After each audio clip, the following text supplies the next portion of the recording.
So when it comes to drawbenches, we can provide a few different types. The three most common types of drawbenches we provide are chain, hydraulic, and ball screws.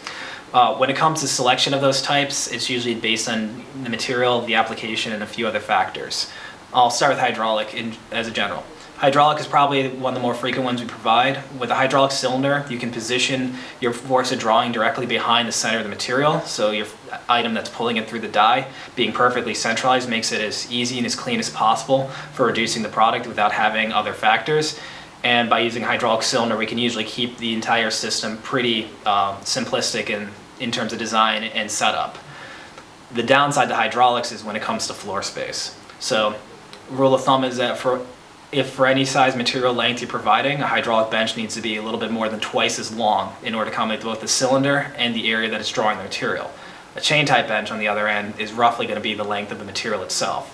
So frequently when it comes to what decides when we shift over from a hydraulic bench to a chain bench, it usually boils down to how long of the material you're running is versus how much floor space you have to accommodate the material area you're drawing dictates hydraulic versus chain. Of the third type of bench, ball screws, those are mainly used for very precision, low force applications. They can be used as an alternative to either hydraulic or chain, but they're a little less common because they're mainly used for applications that generate minimal amount of load and when you don't want to actually have to deal with the additional elements of maintenance, such as things that come with hydraulics or gears.